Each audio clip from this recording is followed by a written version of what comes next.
Good morning बच्चों। क्या Lakkam memorial CBSE school Mudhol आपको स्वागत करता है।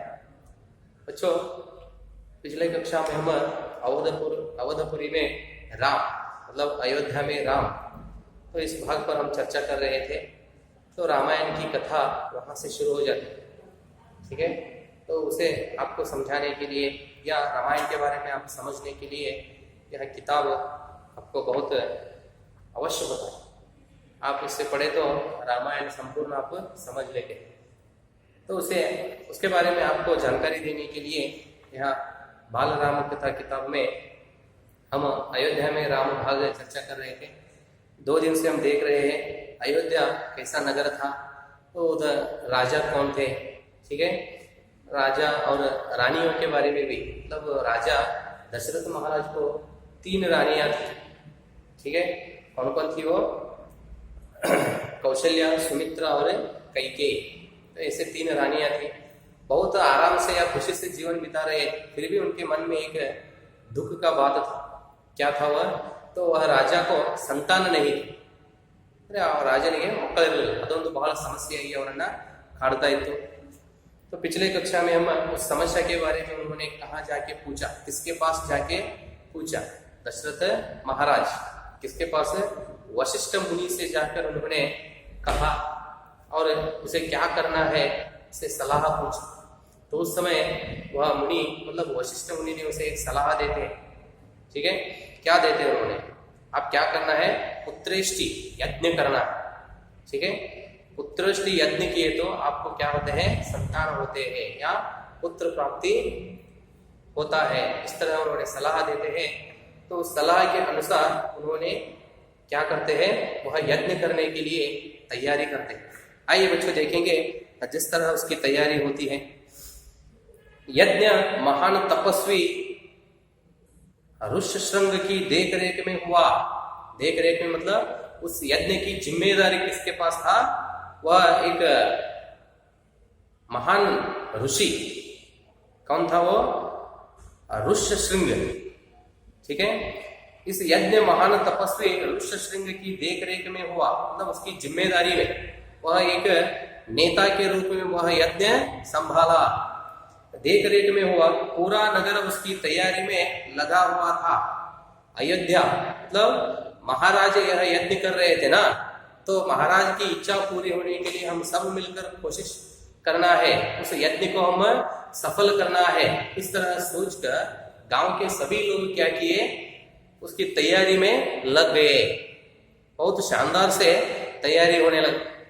ಮಹಾರಾಜರ ಒಂದು ಆಸೆ ಪೂರ್ಣವಾಗಲು ಇಂತಹ ಒಂದು ಮಹಾನ್ ಯಜ್ಞವನ್ನ ಪೂಜೆಯನ್ನ ಮಾಡ್ತಾ ಇದ್ದಾರೆ।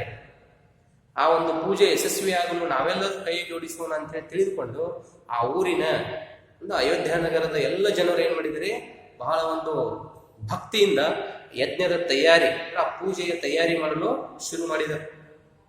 तैयारी में लगा हुआ था। यज्ञशाला सरयू नदी के किनारे बनाई गई। मतलब वह यज्ञ करने के लिए या वह पूजा करने के लिए स्थान कहाँ निश्चय हो गया? सरयू नदी के किनारे। नदी का नाम सरयू, ठीक है। सरयू क्या है? वो नदी, ठीक है। सरयू नदी के किनारे और यज्ञ करने के लिए क्या हो गया? स्थान निश्चय हो गए, ठीक है बच्चों। यज्ञशाला सरयू नदी के किनारे बनाई गई। यज्ञ में अनेक राजाओं को निमंत्रण किया गया। निमंत्रण करना मतलब इनवाइट ಮಾಡೋದು ಅಂತ। अब घर में कोई आप फंक्शन किए तो या घर में कोई शुभ कार्य हो तो आप क्या करते हैं? आपके रिश्तेदारों को आप निमंत्रण देते हैं। ಅಂದ್ರೆ ಮನೆಯಲ್ಲಿ ಯಾವುದೇ ಒಂದು ಫಂಕ್ಷನ್ ಆಗಿರಲಿ ಅಥವಾ ಏನಾದರೂ ಒಂದು ಸಭೆ ಸಮಾರಂಭಗಳಲ್ಲಿ ಹೌದ್ರಿ, ನೀವೇನ್ ಮಾಡ್ತೀರಿ? ನಿಮ್ಮ ಸಂಬಂಧಿಕರನ್ನ ಏನ್ ಮಾಡ್ತೀರಿ? ಇನ್ವೈಟ್ ಮಾಡ್ತೀರಿ। ಅವರಿಗೆ ಬರ್ರಿ, ನೀವು ಸಹ ಅದರಲ್ಲಿ ಪಾಲ್ಗೊಳ್ಳಿ ಅಂತ ಏನ್ ಮಾಡ್ತೀರಿ? ಅವರನ್ನ मनेಗೆ ಗೆಲ್ಲಿದ್ದೀರಿ। तो उसी तरह इधर क्या हो गया? उस यज्ञ में भाग लेने के लिए क्या कहते थे? यज्ञ में अनेक राजाओं को निमंत्रण किया गया। मतलब अनेक, अब दशरथ महाराज जिस तरह अयोध्या के राजा थे, उसी तरह अलग अलग राज्य में या अलग अलग गांव में बहुत राज महाराज थे, ठीक है। तो उन सभी राज महाराजों को उस यज्ञ में भाग लेने के लिए निमंत्रण दिया गया। तमाम ऋषि मुनि पधारे, तमाम मतलब पूरा, ठीक है। उस यज्ञ का पूरा जिम्मेदारी कौन लिए? बहुत सारे अनेक ऋषि मुनियों ने। तमाम ऋषि मुनि पधारे मतलब बहुत सारे ऋषि मुनियों ने उधर उपस्थित हुए। ಬಹಳಷ್ಟು ಋಷಿ ಮುನಿಗಳು ಅಲ್ಲಿ ಏನಾದ್ರು प्रेजेंट आना, उपस्थित होना, ठीक है। शंख ध्वनि और मंत्रोच्चार के बीच एक एक कर सबने आहुति डाली। अब यज्ञ शुरू हुआ तो क्या करते हैं उन्होंने? बार बार उसमें अनेक चीज डालते रहते हैं। कौन? पूजा करने वाले, अब पुजारी बोलते हैं ना, वे ऋषि मुनियों ने यज्ञ करते समय ಮನೆಯಲ್ಲಿ ಯಾವುದಾದ್ರು ಯಜ್ಞ ಹೋಮ ಅದು ಮಾಡ್ತಿರ್ತಾರೆ ನೋಡಿದ್ರಿ, ಅವರು ಅನೇಕ ವಸ್ತುಗಳನ್ನ ಏನ್ ಮಾಡ್ತಿರ್ತಾರೆ ಆ ಹೋಮದಲ್ಲಿ ಸುಡ್ತಾ ಇರ್ತಾರೆ. ಅವು ಯಾವ ವಸ್ತುಗಳು ಅನ್ನೋದು ಅದ್ರ ಬಗ್ಗೆ ನಮಗೆ ಗೊತ್ತಿರಲ್ಲ, ಅವರಿಗೆಲ್ಲ ತಿಳಿಸಿರ್ತಾರೆ ಅವರು. ಅದಕ್ಕೆ ಬೇಕಾಗಿರ್ತಕ್ಕಂಥ ಎಲ್ಲ ಸಾಮಗ್ರಿಗಳನ್ನು ಅವರೇ ತೆಗೆದುಕೊಂಡು ಬಂದಿರ್ತಾರೆ. तो उसी तरह इधर क्या हुआ, वो ऋषि मुनियों ने यज्ञ शुरू किया, या जब उन्होंने पूजा शुरू किए तो उस समय क्या होने लगा? शंख ध्वनि, मतलब जोर से शंख फूंकना, ठीक है। शंख ध्वनि और मंत्रोच्चार, मंत्र बोलने की वह तरीका, मंत्रोच्चार के बीच एक एक कर सबने आहुति डाली। आहुति देना मतलब तो यज्ञ में अनेक मतलब आग जलता रहता है पूजा होते समय, यज्ञ का आग, उसमें अनेक वस्तुओं को आहुति देना। आहुति डाली। अंतिम आहुति राजा दशरथ की थी। इस तरह अनेक ऋषि मुनियों ने क्या किए? पूजा करते हुए अनेक चीजों की आहुति दिए। अंत में कौन आ गए? महाराज दशरथ जी। उन्होंने भी आकर क्या किए? आहुति दी। यज्ञ पूरा हुआ, ठीक है। तो वह पूजा पूरा हो ಅಂದ್ರೆ ಆ ಒಂದು ಯಜ್ಞ ಅಥವಾ ಪೂಜೆ, ಹೋಮ ಸುಡತಕ್ಕಂಥ ಒಂದು ಯಜ್ಞ ಅಥವಾ ಆ ಒಂದು ಪೂಜೆ ಪೂರ್ಣವಾಯಿತು. ಎಲ್ಲರೂ ಋಷಿಮುನಿಗಳು ಸೇರಿಕೊಂಡು ಏನ್ ಮಾಡಿದ್ರೆ ಅದನ್ನ ಯಶಸ್ವಿಯಾಗಿ ಪೂರ್ಣಗೊಳಿಸಿದರು. ಹೀಗೆ ಆ ಒಂದು ಪೂಜೆ ಮುಕ್ತಾಯವಾಯಿತು, पूरा हुआ। अग्नि के देवता ने महाराज दशरथ को आशीर्वाद दिए, ठीक है। तो यज्ञ देवता मतलब अग्नि के देवता ने महाराज दशरथ को आशीर्वाद दिए। वह पूजा होने के बाद या वह यज्ञ होने के बाद अग्नि देवता आकर क्या किया? दशरथ महाराज को आशीर्वाद दिया। कुछ समय बाद दशरथ की इच्छा पूरी हुई।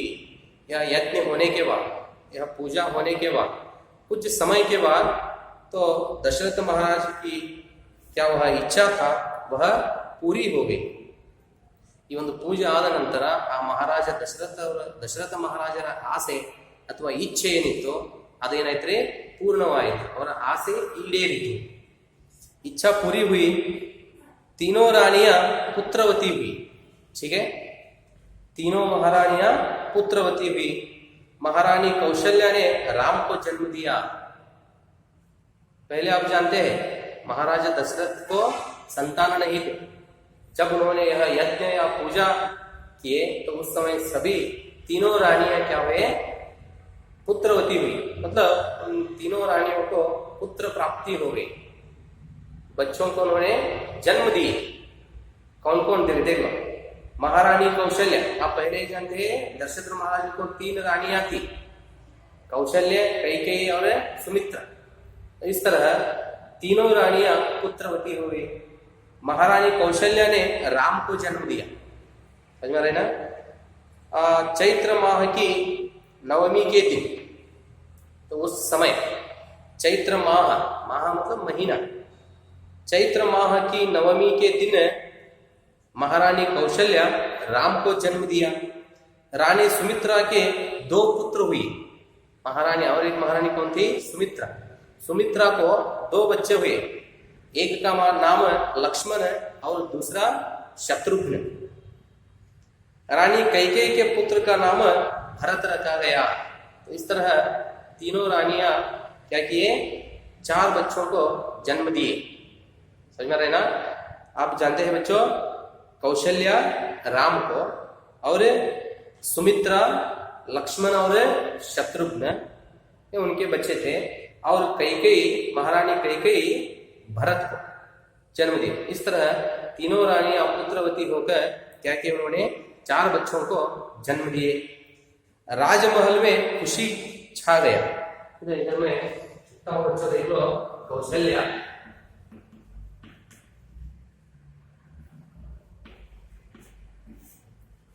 कौशल्य के बच्चे कौन कौन थे, मतलब इनको जन्म दिया उन्होंने राम, ठीक है। और उसी तरह सुमित्रा, महारानी सुमित्रा,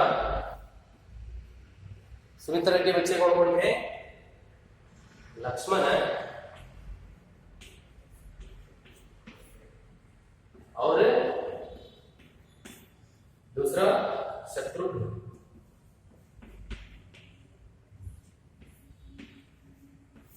ठीक है। और रानी कैकेयी, इन्होंने भरत को जन्म। ठीक है बच्चों, इस तरह तीनों रानियां पुत्रवती होकर क्या किया, उन्होंने 4 बच्चों को जन्म दिए। देखेंगे आगे क्या होता है। राजमहल में खुशी छा गया। ठीक है, महाराज के मन में भी यही दुख था, वह दुख भी अब क्या हो गया, दूर हो गया। इसलिए उस कारण से क्या हो गया, पूरा राजमहल मतलब भवन, पैलेस, राजमहल में खुशी छा गई।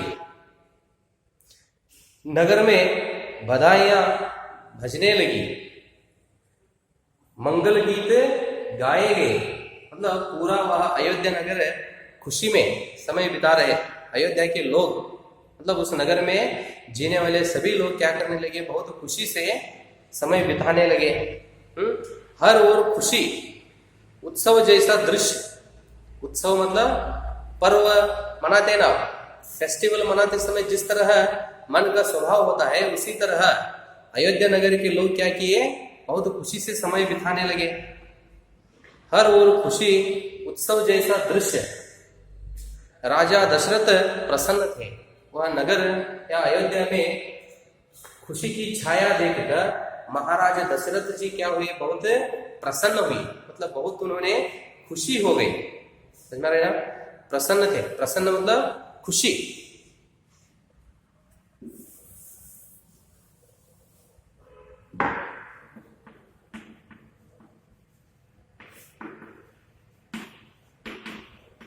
खुशी, ठीक है, प्रसन्न थे। उनकी मनोकामना पूरी हुई। मतलब मन में जो इच्छा थी, वह इच्छा क्या हो गई, इधर पूरी हो गई। मनोकामना पूरी हुई। राजा प्रसन्न थी कि दशरथ की चिंता दूर हुई। देख लो, मन में क्या चिंता थी, वह चिंता क्या हो गई, दूर हो गई। उन्होंने उसी कारण से बहुत खुश हुआ। नगर में बड़ा समारोह आयोजित किया गया, धूमधाम से। आयोजन में दूर दूर से लोग आए। राजा दशरथ ने सबको पूरा सम्मान दिया, उन्हें कपड़े, अनाज और धन देकर विदा किया। देख लो, तो जब तीनों रानियां बच्चों को जन्म दिए, तो उस समय सभी वह नगर के लोग क्या किए, खुशी से त्योहार जैसा वह समय बिताने लगे। समय त्योहार जैसा समारोह या अनेक कार्यक्रम करने लगे। समझ में आ रहा है ना, वह पूरा नगर खुशी से, उस पूरा नगर में खुशी फैल गए। ठीक है, तो उस समय राजा महाराज क्या किए, दशरथ महाराज ने अनेक समारोह आयोजित किया। मतलब अनेक फंक्शन उन्होंने रख लिया।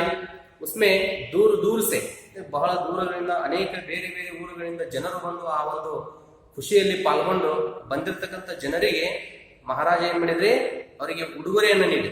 ಉಡುಗೊರೆಯಲ್ಲಿ ಏನ್ ನೀಡಿದ, ಬಟ್ಟೆಗಳನ್ನ, ಹೌದ್ರಿ, ಆಹಾರ, ಅನಾಜ, ಕಾಳುಗಳು, ಬಡವರಿಗೆ ಕಾಳುಗಳನ್ನ, ಮತ್ತೆ ಕೆಲವೊಂದಿಷ್ಟು ಜನರಿಗೆ ದಾನ ನೀಡಿದ್ರು, ದುಡ್ಡನ್ನು ನೀಡಿದ್ರು. ಧನ್ मतलब पैसा, धन देकर विदा किया। ठीक है, विदा करना मतलब भेजना उनको वापस।